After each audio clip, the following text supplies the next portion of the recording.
আগুনটা যেন না নেভে ফেল। আমিও মল্লার বসু মল্লিকের সব জামা কাপড় জ্বালিয়ে ফেলতে চাই।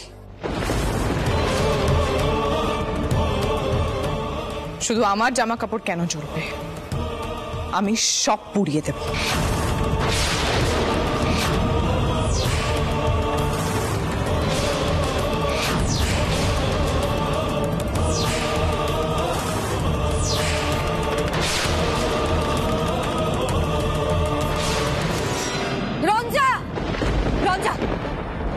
ছাড় বলছি।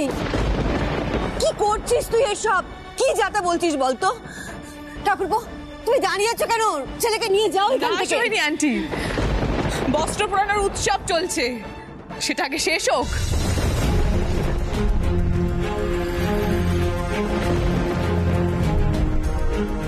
তারপর তো। চুপ কর একদম। ছাড় ছাড় বলছি রঞ্জা, ছাড়।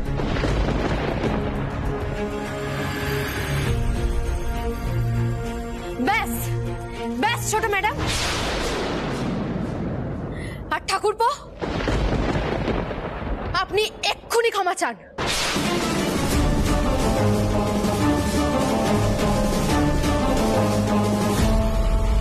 কে ক্ষমা চাইবে? আমি কোনো ক্ষমা চাইতে পারবো না। ক্ষমা চাইবে রঞ্জা দাদুর কাছে।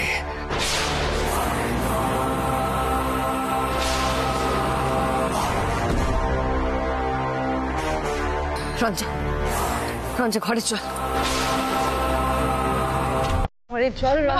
আন্টি, আমি কেন ঘরে যাব? ও আমার সমস্ত জামা কাপড় পুড়িয়ে দিল, আর কেউ ওকে কিচ্ছু বলছে না।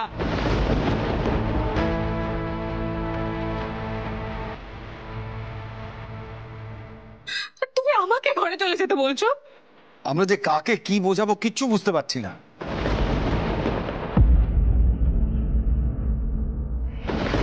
বাবাকে এই বয়সে দাঁড়িয়ে এরকম একটা দৃশ্য দেখতে হলো, এটা মানে খুব ভেবেছিলাম।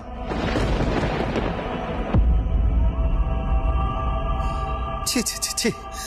বাবা, আপনি এখানে আর দাঁড়িয়ে থাকবেন, আপনি চলুন। এটা কি একটা বাড়ি? এটা একটা পরিবার।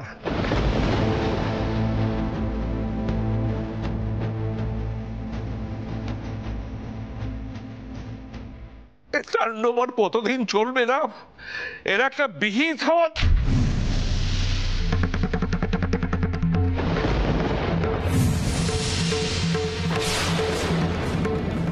বাবা, বাবা আপনি আপনি ঘরে চলুন। আমাকে আদিত্যর সঙ্গে কথা বলতেই হবে। এভাবে বেশি দিন চলতে দেওয়া যাবে না।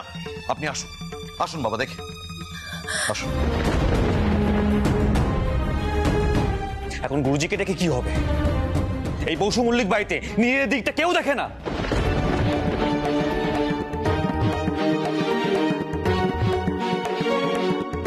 আর মল্লা, তুমি এরকম একটা কাজ কি করে করতে পারলে? আমি তো মনে করি ঠাকুরপোর এক্ষুনি সবার সামনে ক্ষমা চাওয়া উচিত। আমি কেন ক্ষমা চাইবো? আহির, রঞ্জাকে বলো এবারই নিয়ম মেনে চলতে। দাদু শাড়ি ছাড়া অন্য কোনো পোশাক পছন্দ করেন না। আর রঞ্জা যতবার দাদুকে বা বাড়ির অন্য কারোর কথা অমান্য করবে, ততবার আমি ঠিক এইরকমই করব।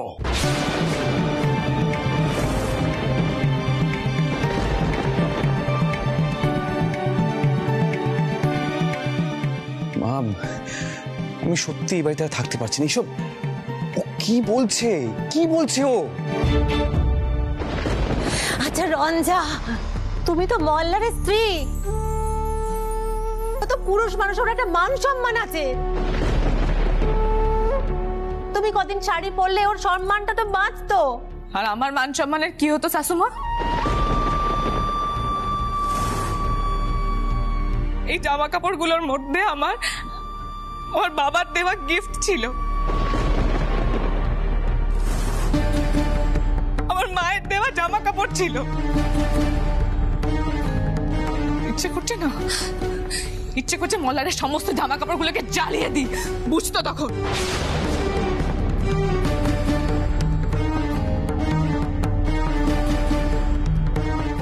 ঠাকুরপো ঠিক ক্ষমা চাইবেন ছোট ম্যাডাম।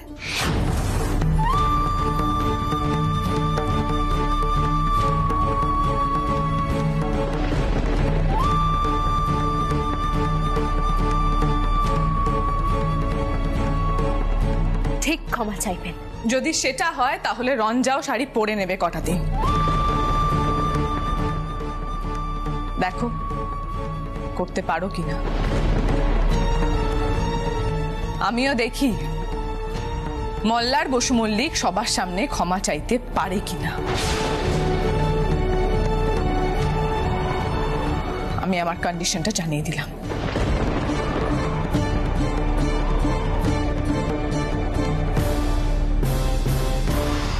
আহির, তোমার বউয়ের বোঝা উচিত ছিল আমি তোমার মতো নই। আমি জীবনে ক্ষমা টামা চাইবো না, তাও আবার বউয়ের কাছে। শাড়ি ওকে পরতেই হবে, বলে দাও পিলুকে।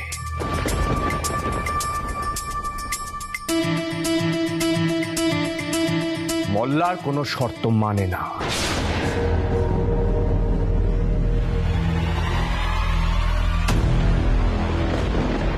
মল্লার মল্লার হাতটা পুড়ে টুড়ে যায়নি তো? সে সমস্ত বোধ ওর আছে নাকি? বসু মল্লিক দিয়ে হাড়ি কাটে অলরেডি মাথা দিয়েই দিয়েছে, শুধু বলি হতে বাকি আছে ও। যেভাবেই হোক মল্লার ঠাকুরপোকে দিয়ে ক্ষমা চাওয়াতেই হবে, নয়তো এই যুদ্ধ থামবে না। দেখি হাতটা, দেখি দেখি। মা দেখো, এই দেখো হাতটা লাল হয়ে গেছে, দেখো। মলম লাগাতে হবে তো। পিলু চলো ঘরে চলো, মলমটা লাগিয়ে দেবো চলো। চারিদিক থেকে কোনটা আমায় হতে হচ্ছে তোমাদের এই যুদ্ধে। এসো। যাও পিলু, এই যুদ্ধটা তো একদিনে থামার নয়। যাও গিয়ে হাতে মলম লাগিয়ে নাও, নিয়ে যাও। পিলু চলো, এসো এসো।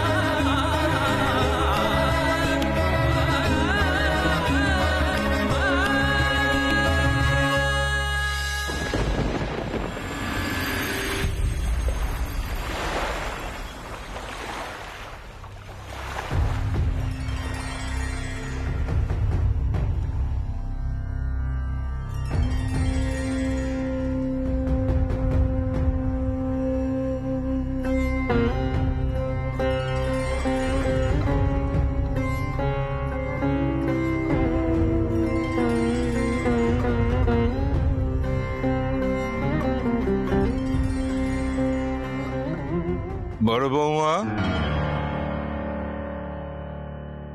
আমি আদিত্য নারায়ণ আর তার স্ত্রী রিজুলা মুখোপাধ্যায়কে ডেকে পাঠিয়েছি, তারা আসছে। তুমি বরং আহির, মল্লার আর তাদের বউদের আসতে বলো। আমি আজই একটা বিচার করতে চাই ওই মল্লার আর তার বউয়ের বিষয়ে। এইভাবে কখনো কোনো সংসার চলতে পারে? আজকের ঘটনায় আমি সত্যি খুব অস্থির বোধ করছি। তুমি ওরা এলে আমাকে ডেকে পাঠিও। রঞ্জার বাবা মা এসে আর কি করবেন? ওনারা তো আর মেয়েকে শাসন করবেন না। মেয়ের দোষ দেখলে নিশ্চয়ই করবে, কিন্তু এক্ষেত্রে কি সত্যি রঞ্জাকে দোষ দেওয়া যায়? সোহিনী, সব সংসারেই কিন্তু মেয়েরা একটু মানিয়ে নেয়। রঞ্জা কিন্তু সত্যি এবার একটু বাড়াবাড়ি করছে। ও যদি ভেবে থাকে যে সব সময় মল্লারকে বেকায়দায় ফেলবে, তাতে কিন্তু ভবিষ্যতে মুশকিলই হবে, তাই না? আর মল্লার যা করেছে সেটাও তো সমর্থন করা যায় না। বড় বৌদিকে কি কখনো কিছু বোঝানো গেছে? যায়নি তো। বড় বৌদি, তুমি বরং এখানে না থেকে উপরে যাও, মল্লারের বউকে গিয়ে বলো ওর বাবা মাকে ডাকা হয়েছে একটা ফয়সলা করার জন্য। ফয়সলা হবার আবার কি আছে? এমনিতেই তো রিজুলা প্রথম থেকে চেয়ে এসেছে যে ওর মেয়ের বিয়েটা ভেঙে দিতে, কিন্তু আমরা তো সেটা হতে দিতে পারবো না। একটা কথা আমি মনে করে দিতে চাই যে কথাবার্তা বলার সময় একটু আমাদের সাবধানের সঙ্গে কথাবার্তা বলা উচিত। অন্তত তুই মাথাটা ঠান্ডা রাখিস। রঞ্জা, রঞ্জা, রঞ্জা, সব্যসাচীদা, রঞ্জাকে একটুখানি ডাকুন প্লিজ। আমার মেয়েকে ডেকে দিন, আমি এক্ষুনি ওকে এ বাড়ি থেকে নিয়ে চলে যাব। আপনাদের মাঝখানে ওকে রাখার অসম্ভব আমার পক্ষে, প্লিজ ডেকে দিন। জানতাম আমি বিষয়টা এরকমই হবে। আপনারা বসুন, বাবা আপনাদের সঙ্গে কথা বলবেন। কথা? কিসের কথা? কোনো তো কথা নেই, কিচ্ছু বলবার নেই। আমি জানি রঞ্জা এখানে কিভাবে আছে, রঞ্জা আমাকে সবকিছু বলেছে। কি আশ্চর্য, মল্লার এরকম ব্যবহার করে কি করে? এটা তো ডোমেস্টিক ভায়োলেন্সের মধ্যে পড়ে। রিজুলা, আমরা ঠান্ডা মাথায় কথা বলি। সব্যসাচী পণ্ডিতজিকে ডাকুন, আমার মেয়েরও অনেক কিছু বলার থাকতে পারে। এই যে এসে পড়েছে তাহলে তোমরা দুজনে।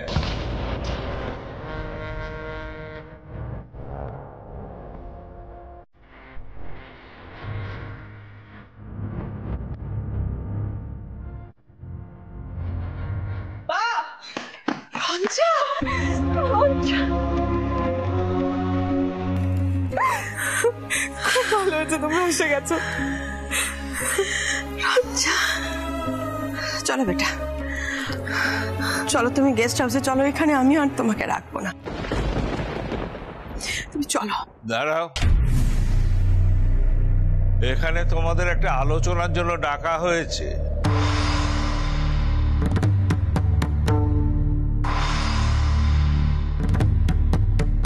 এবাড়ির বউকে ওরকম দুমদাম করে নিয়ে যাওয়া তো চলবে না। কি করে আপনি কথা বলছেন পণ্ডিতজি? আপনার নাতি তো নাম ভাঙিয়ে মিথ্যে কথা বলে আমার মেয়েটাকে বিয়ে করেছে। করলেই বা, বিয়েটাকে তো আর অস্বীকার করা যায় না। আর বিয়ে যখন হয়েই গেছে তখন তোমার মেয়ে তো এই পরিবারেরই বউ।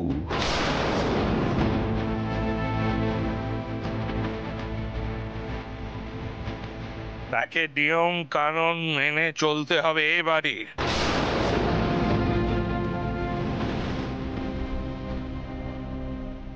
এ বাড়ির মেয়েরা শাড়ি পরে, তাকে তো শুধু শাড়ি পরতে বলা হয়েছিল, সে মুখের ওপর না বলে চলে গেল। এই কেমন শিক্ষা দিয়েছো আদিত্য নারায়ণ?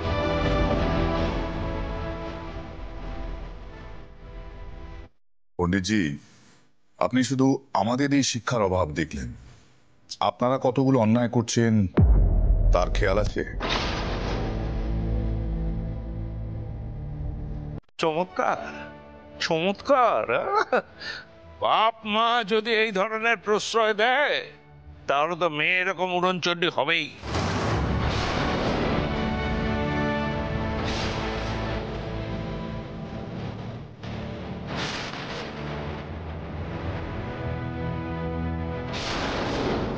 আমাকে উড়নচণ্ডী বলার আগে নিজের নাতিকে দেখো।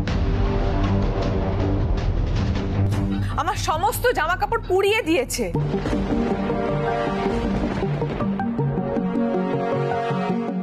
আমি তো পুলিশ ডাকতাম, এটা তো ডোমেস্টিক ভায়োলেন্স।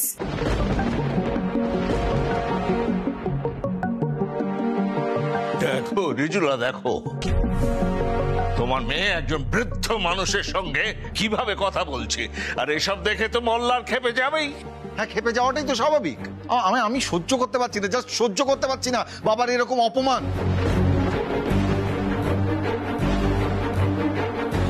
বয়স্ক একটা মানুষের সামনে প্রত্যেক দিন এত ঝগড়া, এত রেষারেষি।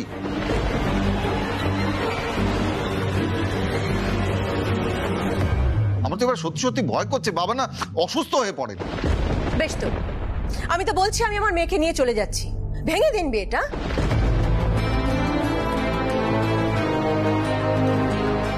এমনিতেও আমার মেয়ে এই পশুমল্লিক পরিবারে রয়েছে, এটা ভাবলে আমার গা শিউরে ওঠে।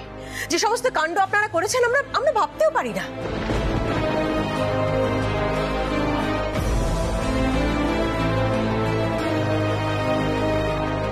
যাকে, এত কথার মধ্যে যাওয়ার কোনো প্রয়োজন নেই। রঞ্জা, চলো চলো তুমি।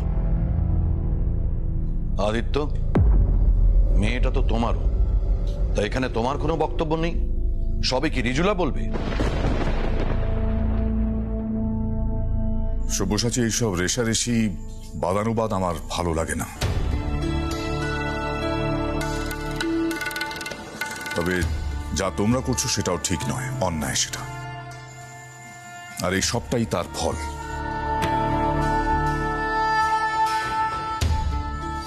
আমিও নালিশ করতাম, পুলিশ নিয়েই আসতাম, কিন্তু পিরু আমাকে বুঝিয়েছে যে এবার এই দুই পরিবারের মধ্যে শত্রুতা শেষ হওয়া উচিত।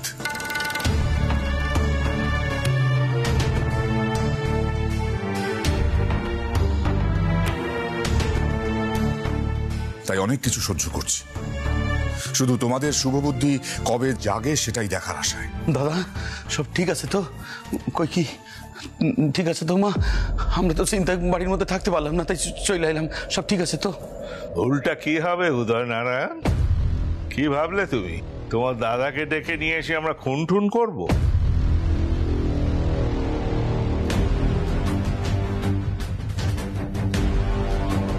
সমানে তোমরা আমাকে অপমান করে যাচ্ছ, কিন্তু আমি স্পষ্ট একটা কথা বলে দিচ্ছি, মল্লার যে সুরমণ্ডল মিথ্যে কথা বলে কেড়ে নিয়েছে, এতে আমার কোনো লজ্জা নেই।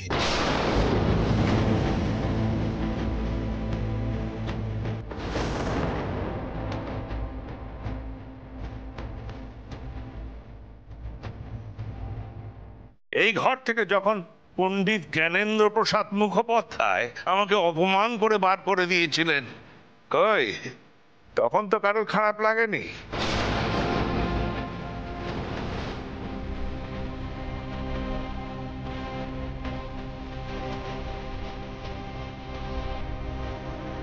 পূর্বপুরুষের পাপের বোঝা পরবর্তী প্রজন্মকে ভোগ করতেই হয়।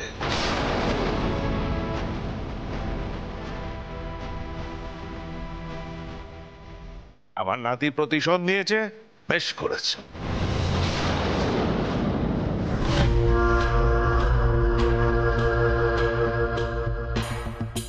যা পারছেন আজ বলে যাচ্ছেন পণ্ডিতজি, বলুন। আমারও একটা দিন সময় আসবে। এমনি তো মল্লার যেভাবে বিয়ে করেছে তাতে তো এই বিয়েটার কোনো অর্থই হয় না।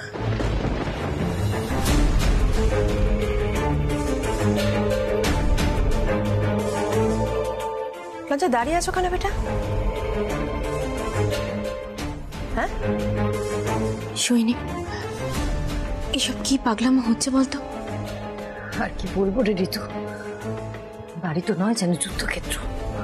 পাগল হয়ে যাচ্ছে আমরা সকলে। দাদু, মল্লার ঠাকুরপোর কিন্তু সবার সামনে ক্ষমা চাইবার কথা ছিল। তাহলে তো ছোট ম্যাডামও বলেছিলেন কোথাও যাবেন না, আপনার কথাটাও রাখবেন। তাহলে উনি ক্ষমাটা চেয়ে নিক না মামুনি, এতে তো সব সমস্যা মিটে যাবে বলো। আমার ছেলে এখন ক্ষমা চাইবে কেন? ওর দোষ কোথায়?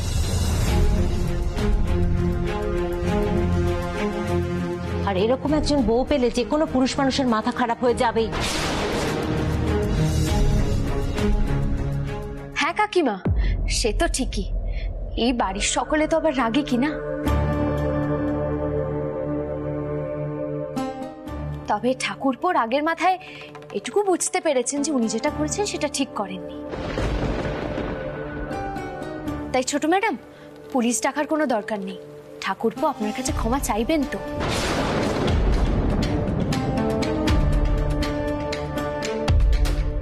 পুলিশ এসে যদি এই বাড়ির ছোট ছেলেকে দাদুর সামনে হাজতে নিয়ে যায়, তাহলে তো এই পরিবারের সবচেয়ে বেশি অপমান হবে, তাই না? আর সেটা নিশ্চয়ই ঠাকুরপো হতে দেবেন না।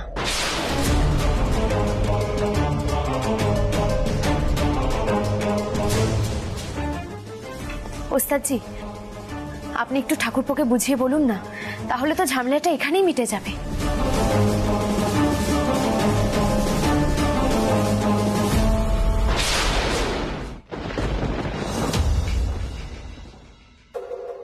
মল্লার ক্ষমা চেয়ে নেওয়াটা মনে হয় সহজ হবে, বুঝলে?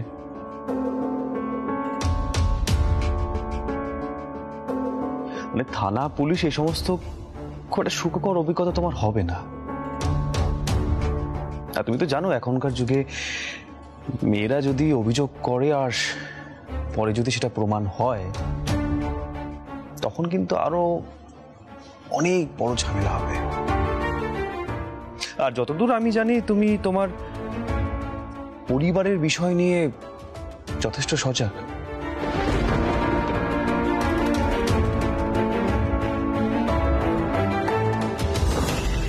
আদিত্য, তোমার মনে হয় মল্লার সরি বলবে? পিলু তো বলছি ও বলবে। আমি না এইসব সার্কাসের মধ্যে নেই, আর ভালো লাগছে না। রঞ্জা, তুমি আমার সঙ্গে যাবে নাকি যাবে না? যাবে না ম্যাডাম, কারণ ও একটা শর্ত দিয়েছে। আমি যদি ওকে সরি বলি, ও শাড়ি পরে দাদুর সামনে আসবে।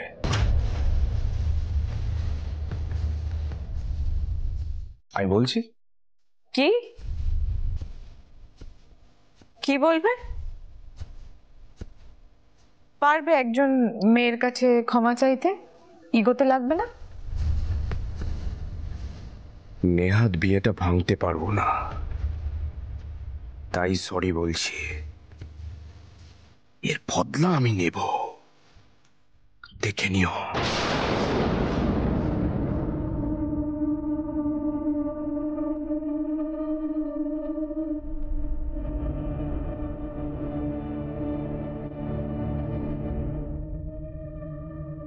সরি।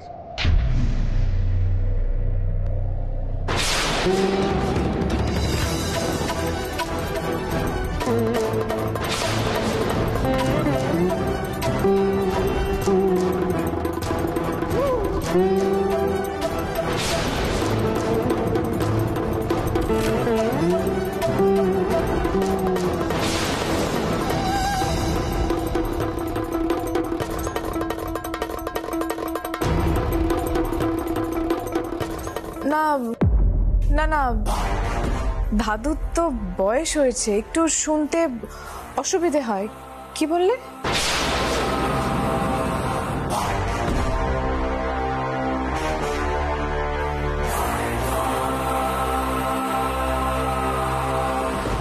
সরি।